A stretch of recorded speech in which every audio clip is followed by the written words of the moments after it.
Halo, jumpa lagi di channel Five and Chemistry. Video kali ini mau bahas soal-soal assessment kedua, materinya minyak bumi.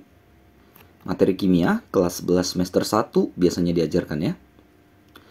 Nah, kali ini saya bahas yang bagian esai, karena bagian PG pilihan gandanya itu ada di video sebelumnya. Kali ini ada 5 soal esai, jadi langsung aja saya mulai. Nomor 1, sebutkan kerugian minyak bumi yang mengandung banyak belerang atau sulfur. Jadi gini, kita tahu bahwa belerang atau sulfur itu sifat korosif deh ya. Artinya bisa saja merusak peralatan pengolahan minyak bumi itu. Ya misalnya pipa-pipanya bisa berkarat gitu. Ya karena sifat korosif dari sulfur itu. Lalu kita tahu oksida dari sulfur, yaitu SOX, SO2 atau SO3, itu dapat mengakibatkan hujan asam. Kita tahu dampak hujan asam terhadap lingkungan. Tanaman bisa layu atau mati, tanah juga, bisa juga ke bangunan-bangunan, ke logam-logam, gitu. Banyak ya. Lalu untuk manusia juga, ya pasti ya, iritasi saluran pernafasan, banyaklah. Ya, jadi ini beberapa saja kerugian minyak bumi yang mengandung banyak belerang. Nomor 2, minyak mentah dapat dibedakan menjadi 2, minyak mentah ringan, minyak mentah berat. Perbedaannya apa di antara kedua minyak mentah tersebut?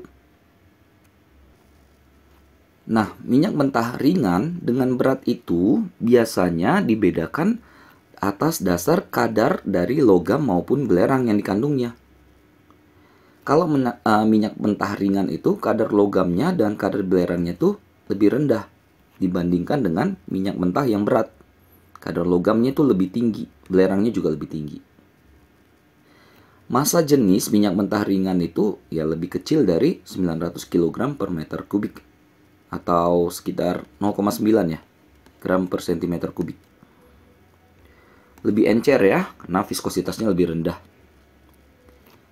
Minyak mentah berat itu massa jenisnya lebih besar dari 1000 kg per meter kubik atau 1 gram per cm kubik. Ya, viskositasnya lebih tinggi. Itu ya, pembeda antara minyak mentah ringan dengan minyak mentah berat. Nomor 3, sejumlah sampel minyak mentah dipisahkan menjadi 4 fraksi seperti yang tertera dalam tabel berikut. ABCD ya, ada titik didinya juga. Yang A, fraksi mana yang paling mudah menguap? Yang B, fraksi mana paling mudah terbakar? Yang C, urutkan fraksi di atas berdasarkan kenaikan jumlah rantai karbon penyusunnya. Oke, jadi satu persatu yang A ya. Yang paling mudah menguap itu jelas yang D. Kenapa? Karena kalau diperhatikan ABCD, range kisaran titik didinya itu paling rendah dari keempat fraksi ini. Kalau titik didinya paling rendah, itu karena gaya antar molekulnya juga rendah. Lemah, sorry. Kok bisa lemah? Ya karena MR-nya dikit. Ya, massa molekul relatifnya dikit. Kenapa dikit? Ya karena jumlah karbonnya juga dikit. Gitu ya, jadi makin mudah menguap. Nah, untuk yang B juga masih nyambung ini. Paling mudah terbakar juga si D. Ya tadi, karena titik didinya paling rendah, mudah menguap, ya udah pasti yang mudah menguap itu paling gampang untuk terbakar kan. Logik juga kan. Ya, kenapa? Ya karena jumlah C-nya itu sedikit. Paham ya? Nah, untuk yang C masih nyambung juga dengan A dan B. Jadi intinya yang paling dikit titik didihnya itu, paling rendah titik didihnya itu jumlah karbonnya dikit. Paling sedikit ini yang dadu. Ya kan tanya berdasarkan kenaikan, berarti yang paling dikit itu D. Lalu lanjut yang B. Lalu lanjut yang A. Nah, yang paling tinggi itu kan C, 200 sampai 380 derajat Celcius. Jadi udah pasti jumlah komposisi karbon, jumlah karbon di D itu paling sedikit. Ya. Nah, nomor 4, jelaskan terbentuknya fenomena smoke, fotokimia, dan dampak negatif yang ditimbulkannya. Nah, salah satu hasil pembakaran minyak bumi kan adanya senyawa oksida nitrogen ya, NOx. Ya, bisa NO2, N2O3 mungkin ya.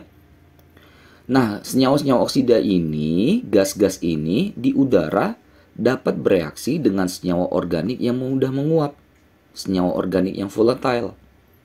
Nah, dengan dibantu foton atau cahaya ya. Nah, hasilnya terbentuklah fenomena asbut, asap kabut, atau kita kenal juga dengan smoke dan fog. Gitu ya.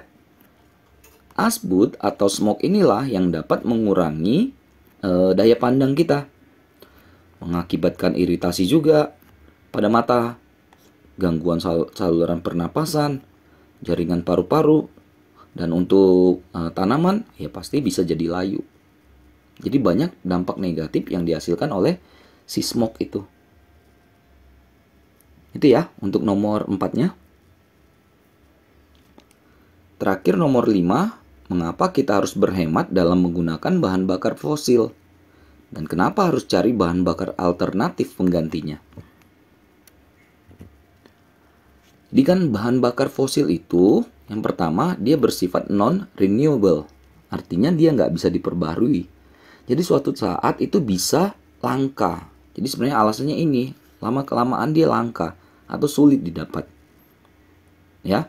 Nah, kalau mungkin teman-teman tahu dulu ada minyak ini ya, minyak tanah, kerosin. Dulu banyak. Sekarang ada tapi langka. Gitu ya.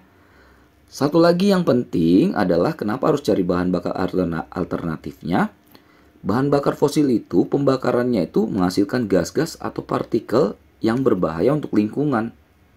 Ya, dan juga untuk manusia. Ya kan? Dari tadi kita bahas ada SOx, ada NOx gitu ya. Nah, itu semua itu harus istilahnya ya, harus dikurangin lah.